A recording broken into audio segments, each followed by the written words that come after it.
Good morning. मैं NCERT सार संग्रह से प्रत्येक सब्जेक्ट वाइज सब्जेक्ट जो है डील करने वाले हैं। प्रत्येक वीडियो के माध्यम से जो भी 67वें बीपीएससी जो इस बार देने वाले हैं और इस वर्ष जो एसआई के एग्ज़ाम में बैठने वाले हैं उनके लिए बहुत ही महत्वपूर्ण होगा। तो चलिए मैं इस चैप्टर शुरू करता हूँ। पहला चैप्टर है आधुनिक भारत का इतिहास और इसके बाद मैं आप लोगों को चैप्टर बाय चैप्टर डील करूँगा। तो पहला है कि व्यापार हेतु समुद्री मार्ग से भारत आने वाले प्रथम यूरोपियन कौन था? तो प्रथम जो यूरोपियन था वो था पुर्तगाल। पुर्तगाल जो था वो पहला था जिन्होंने भारत की भूमि पर कदम रखा था। अगर यूरोपियन के क्रमबद्ध रूप से देखना होगा तो चार्ट में देख लीजिए, इसमें चार्ट दिया हुआ है। सबसे पहले आप इसको देख लिया कीजिए तो ठीक रहेगा। देखिए कहता है कि भारत में विदेशी कंपनियों का आगमन। पहला है जो कंपनी आई थी पुर्तगाल। यहाँ देखिए देश दिया हुआ है, इधर आपको सबसे पहले देश कौन आया? पुर्तगाल, ब्रिटेन, हॉलैंड, डेनमार्क और फ्रांस। ठीक है, ये अपनी कंपनी का स्थापना किया था 1498, 1600 ईस्वी में, 1602 ईस्वी में, 1616 ईस्वी में, 1664 ईस्वी में। ठीक है, तो अंतिम स्थापना जो की गई थी फ्रांस के द्वारा। अब है कि किन देशों के द्वारा भारत में कहाँ कहाँ कंपनी खोली गई थी। तो सबसे पहले पुर्तगाल जो था आए थे भले कालीकट राजा जामोरिन के समय, लेकिन उन्होंने अपनी फैक्ट्री जो स्थापित की थी कोचीन जो केरल में ही पड़ता है। और ब्रिटेन जो है ये स्थापित की थी सूरत। मैं आप लोग को एक चीज़ से परिचित करवा रहा हूँ कि ब्रिटेन जो है अपनी जो 1609 ईस्वी में सूरत में अपनी कंपनी खोली, लेकिन ये असफल रहा। ये कंपनी इसका असफल रहा। यह 1611 ईस्वी में मछलीपट्टनम में खोला था और पुनः फिर 1613 ईस्वी में सूरत ये स्थापित की थी। तो ये चीज़ आप याद रखिएगा। अगर इसके विषय में विशेष जानकारी प्राप्त करना है तो मैंने इसके विषय पर वीडियो बनाया हूँ, आप प्ले लिस्ट में जाकर देख सकते हैं। अगला या हॉलैंड यानी डच जिसे हम कहते हैं, वो 1602 ईस्वी में ये भी मछलीपट्टनम में खोला था। ये 1602 ईस्वी में खोल चुका था। डेनमार्क जिसे हम डेनिश कहते हैं, ठीक है, डेनमार्क डेनिश 1616 ईस्वी में आए और ये त्रावणकोर में अपनी फैक्ट्री स्थापित की। और लास्ट जो है फ्रांस था, ये 1664 ईस्वी में और ये सूरत में स्थापित की। तो सूरत में दो स्थापित किया था यूरोपियन, पहला ब्रिटेन याद रखिएगा, दूसरा फ्रांस। ठीक, मछलीपट्टनम में भी दो स्थापित किया था यूरोपियन, पहला जो है ना डच किया था जिसे हॉलैंड कहते हैं, दूसरा ब्रिटेन। तो मछलीपट्टनम में ये दो और ब्रिटेन और फ्रांस ने सूरत में स्थापित की थी। ठीक है, चलिए इस कंपनी के नाम याद रख लेते हैं। कंपनी है, पहला है पुर्तगाली जो कंपनी था पुर्तगाली ईस्ट इंडिया कंपनी, जिसे हम लोग कह सकते हैं एस्तादो द इंडिया। ठीक, इसकी कंपनी का नाम है। ब्रिटेन की रानी एलिजाबेथ प्रथम ने कहा जाता है कि 217 कंपनियों को समावेशित करके लंदन में उन्होंने ईस्ट इंडिया कंपनी की स्थापना किया। लेकिन उसका जो नाम था ईस्ट इंडिया कंपनी का नाम अंग्रेजों द्वारा, उसका नाम आप पूरा देख लीजिए। कहते हैं the governor and company of merchant of London trading into the East Indies. ठीक है, तो आपको याद रहेगा डच की जो कंपनी थी उसका नाम था united east India company of Netherland, यानी डच को नीदरलैंड भी कहते थे, डच को हॉलैंड भी कहते थे और डच भी कहते थे। तो याद रखिएगा इसको, ये जो है VVI है। और एक चीज़ और आप याद रखिएगा कि डच जो है बिहार में 1632 में अपनी पहली कोठी खोली थी। नेक्स्ट है डेनिश ईस्ट इंडिया कंपनी। इसका डेनिश ईस्ट इंडिया कंपनी नाम था, जो डेनमार्क जिसे हम कहते हैं वर्तमान में, और फ्रांस का फ्रांसीसी ईस्ट इंडिया कंपनी जिसे हम लोग द इंडेस ओरिएंटेलेस, ठीक है ना, इसके जो है फ्रांस की कंपनी थी। यूरोपियन नीचे दिया हुआ देखिएगा। यूरोपियन जो है व्यापारी भारत में क्रमबद्ध रूप से आई। पुर्तगाल, डच, ब्रिटेन, डेनिश, फ्रांसीसी और स्वीडिश। अब यहाँ एक सवाल होता है कि स्वीडिश इसमें नहीं दिया हुआ है। आप देख सकते हैं कि सारे यूरोपियन कंपनी दी गई है 1 से 5 तक, ठीक है, 1 से 5 तक कंपनी जो दी गई है, जिसमें स्वीडिश नहीं दी गई है।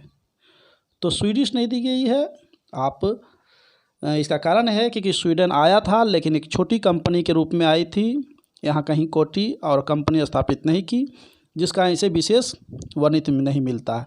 एक चीज़ और आप देख सकते हैं कि यूरोपियन शक्तियाँ जो पुर्तगाल भारत में आई थी, ये पुर्तगाल 1498 में आई थी, यानी 17 मई और 1498 ईस्वी में आई थी, लेकिन गई जो भारत से सबसे बाद गया। कब? 1961 ईस्वी में। चलिए अब इसके क्वेश्चन को हम रिपीटेशन करते हैं। ये पहला चैप्टर का है और इस तरह से मैं क्वेश्चन प्रत्येक दिन एग्ज़ाम तक, मैं 67वें एग्ज़ाम बीपीएससी के एग्ज़ाम तक मैं दूंगा, और प्रत्येक सब्जेक्ट फिजिक्स भी देंगे, केमिस्ट्री भी, और आधुनिक हिस्ट्री, मध्यकालीन इतिहास भी मिलेगा, और प्राचीन इतिहास भी आप लोग को देंगे। तो चलिए पहला क्वेश्चन हम आते हैं।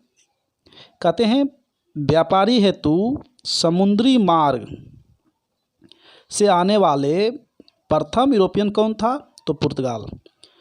तो यूरोप से जो है ना भारत में व्यापार बहुत पहले भी होती थी, ऐसी बात नहीं है, लेकिन समुद्री मार्ग, जब समुद्री मार्ग पूछा जाए तो सबसे पहले पुर्तगाल थे, क्योंकि समुद्री मार्ग की खोज पुर्तगाल ने किया था, जहां से वो भारत आसानी से पहुंच सके। नेक्स्ट दूसरा क्वेश्चन है कि यूरोप ने भारत आने के लिए समुद्री मार्ग की खोज किसके द्वारा की गई? तो वास्को डी गामा, ये हमने बताया था अभी, 17 मई 1498 ईस्वी में ये तट पर पहुंचा था। कहाँ पहुंचा? अगला क्वेश्चन देखते हैं। कालीकट बंदरगाह के तट पर किसने वास्को डी गामा का स्वागत किया? तो कौन था? जामोरिन, ये स्थानीय शासक था। और जो 67वें बीपीएससी में बैठने वाले हैं उनके लिए मैं जानकारी के लिए बता दूं कि भारत जो आया था वास्को डी गामा, वो अकेला नहीं था। वो जो है जब पुर्तगाल से लिस्बन द्वीप पर चला था, यानी लिस्बन बंदरगाह से, तो 170 सैनिक था, नौविक सैनिक, और 4 जहाज़ें थे।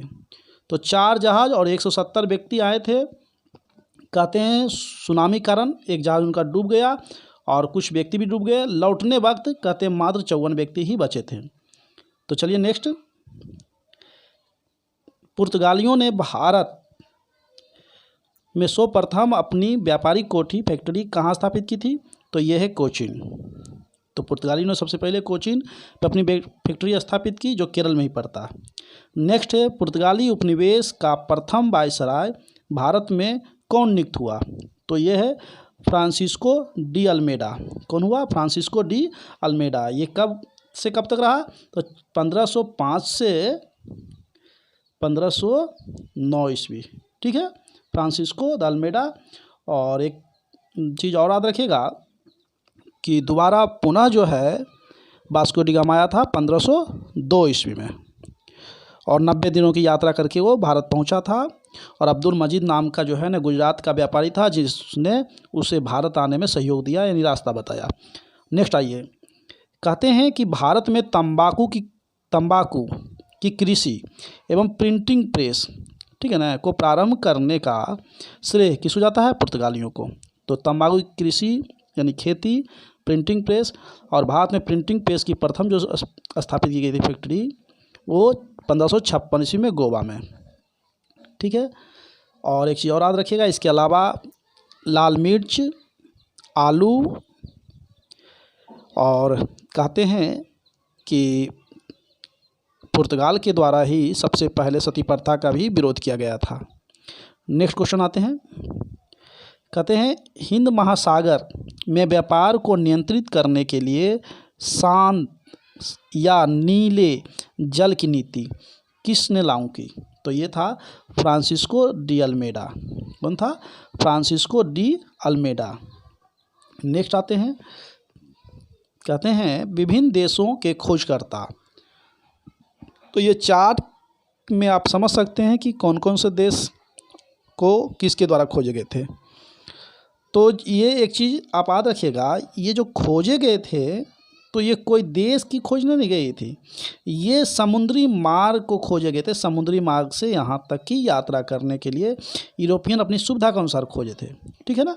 तो याद रखिएगा, ये नहीं कहिएगा कि भारत की खोज किसने किया तो वास्को डी गामा यानी पुर्तगाल, तो ये हमारी भारत की तौहीन होगी। तो ये चीज़ आप ध्यान दीजिएगा। तो भारत आने के लिए उन्होंने अपनी सुविधा अनुसार समुद्री मार्ग की खोज किया। तो Vasco D gamma Bharat, Columbus America, कहते हैं कोलंबस 1492 ईस्वी में जो अमेरिका के पार्ट को खोजा था, आज वर्तमान में वो पार्ट वेस्ट इंडीज हो गया। एक द्वीप है जो अमेरिका से पहले और हटकर द्वीप है। नेक्स्ट है, कहते हैं कि कैप्टन जेम्स कुक ने ऑस्ट्रेलिया की खोज किया था, ठीक। तस्मान ने तस्मानिया एवं न्यूजीलैंड की खोज किया था। और Bartolomeu Dias Cape of Good Hope दक्षिणी अफ्रीका में जो पड़ता है, इसकी इन्होंने खोज किया था, यानी समुद्री मार्ग के क्षेत्र उनके रास्ता को इन्होंने देखा और बताया। नेक्स्ट आइए, कहते हैं कि भारत में पुर्तगाली शक्ति का वास्तविक संस्थापक किसे माना जाता है, तो ये थे अल्बुकर्क। कहते हैं अल्बुकर्क ही था जिन्होंने गोवा को जो है ना कार्य क्षेत्र बनाया, गोवा में फैक्ट्री खोला। और उस समय बीजापुर के जी, तो अल्बुकर्क ये पहला गवर्नर जो पुर्तगाली था जिन्होंने भारतीय महिलाओं से विवाह की नीति अपनाया था, जिससे वो यहाँ बस्तियाँ बना सके और पुर्तगाल के जो है कुछ लोगों को जो है बस्तियों में रहने का जो प्रोत्साहित किया, यानी पुर्तगाली बस्ती इन्होंने भारत में सबसे पहले जो बनाने का काम किया था वो था अल्बुकर्क, ठीक है। तो चलिए अगले हम चलते हैं। नेक्स्ट, ये मैंने चार्ट को समझ लिया था। उसके बाद है, कहते हैं किस यूरोपियन शक्ति द्वारा भारत में मसालों के निर्यात के स्थान पर कपड़ा के निर्यात को प्राथमिकता दी थी, ठीक है ना। तो कपड़ा निर्यात की प्राथमिकता किसने दिया था, डचों के द्वारा, ठीक है। नेक्स्ट, भारत के साथ व्यापार के लिए सर्वप्रथम संयुक्त पूंजी कंपनी किसने आरंभ किया, तो डचों ने किया था। यानी भारत से संबंध अपनाया राजाओं से और यहाँ के शासकों से मिलकर संयुक्त पूंजी लगा करके यहाँ कंपनी जो है अपनी साझेदारी किया था, तो वो था डच। नेक्स्ट है 1759 ईस्वी में देखिए बेदरा का जो है ना युद्ध हुआ था, जिनमें से डच और अंग्रेज के बीच हुआ था। तो बेदरा एक जगह है जहाँ डच और अंग्रेज के द्वारा युद्ध हुआ था, जिसमें कहा जाता है कि डच की जो है ना शासन व्यवस्था भारत से इसी युद्ध के बाद समाप्त हो जाती है। नेक्स्ट है, तो ये बेदरा की भी आई है, इसको याद रखिएगा। 1759 ईस्वी लंदन में ब्रिटिश ईस्ट इंडिया कंपनी के गठन के समय भारत का सम्राट कौन था, तो अकबर था, ठीक है ना। लंदन में ब्रिटिश इंडिया कंपनी जिस समय गठन हो रही थी उस समय भारत पर शासन व्यवस्था अकबर कर रहे थे। और एक चीज़ इसके लिए हम आप लोगों को बता दें कि जब पहली बार जो है अंग्रेज जो कैप्टन हॉकिंस था, जिन्होंने फरमान लेकर आया था रानी एलिजाबेथ के नाम पर दरबार में, तो अकबर के नाम से था। लेकिन उस समय अकबर की शक्ति यानी मृत्यु हो गई थी, और उस समय जो है भारत की पर शक्ति जो था वो था अकबर के पुत्र जहांगीर का। तो आया था, आपको मालूम होगा कि 1609 ईस्वी में वो आया था। चलिए नेक्स्ट कहते हैं कि ब्रिटिश सम्राट जेम्स प्रथम का दूत बनकर भारत में व्यापारी कोठी स्थापित करने के उद्देश्य से जहांगीर के दरबार में आने वाला ब्रिटिश नागरिक कौन था, देखते कैप्टन हॉकिंस। ये पहला व्यक्ति था 1608 ईस्वी में, और कहते हैं कुछ महीना रहा था, इसलिए कहीं कहीं 1609 भी रहेगा, तो इस चीज़ ध्यान दीजिएगा 1608, ठीक है। नेक्स्ट आइए, कहते हैं कि ब्रिटिश ईस्ट इंडिया कंपनी द्वारा भारत में प्रथम अस्थायी कारखाना मछलीपट्टनम में 1611 से, मैंने पहले बताया था 1611 देखिए में, तथा प्रथम अस्थायी कारखाना जो है ना सूरत में ये स्थापित किया था। तो प्रथम अस्थायी कारखाना मछलीपट्टनम में 1611 ईस्वी में, और अस्थायी कारखाना जो खोला सूरत में जाकर के 1613 ईस्वी में, ठीक है। अगले क्वेश्चन आते हैं, कहते ईस्ट इंडिया कंपनी के किस अंग्रेज गवर्नर को औरंगजेब द्वारा भारत से निष्कासित किया गया? तो सर जॉन चाइल्ड ये गवर्नर था जिसको भारत से निष्कासित किया गया था औरंगजेब के द्वारा। और जो भी वीडियो को देख रहे हैं, जो भी एग्ज़ाम में 67वें एग्ज़ाम में बैठने वाले हैं, इस बार मैं इस तरह से वीडियो लगातार आप लोग को दूंगा। आप मेरे चैनल को सब्सक्राइब कर ले और वीडियो अगर ठीक लग रहा है तो लाइक भी कर ले। चलिए नेक्स्ट आइए। हैमिल्टन द्वारा सफल उपचार किए जाने के कारण किस मुग़ल बादशाह द्वारा ईस्ट इंडिया कंपनी के लिए वर्ष 1717 ईस्वी में मताधिकार पत्र जारी किया गया था? तो वो था फर्रुखियर। ठीक है, अगले क्वेश्चन आते हैं। 1661 ईस्वी में इंग्लैंड के राजा चार्ल्स द्वितीय का विवाह पुर्तगाली राजकुमारी था कैथरीन के साथ हुआ। इस अवसर पर पुर्तगालियों ने चार्ल्स द्वितीय को दहेज के रूप में बम्बई द्वीप प्रदान किया। ठीक है, और 1668 ईस्वी में चार्ल्स द्वितीय ने 10 पाउंड यानी माइनर एक छोटा सा पाउंड रकम लेकर के जो है बम्बई को ईस्ट इंडिया कंपनी को दे दिया।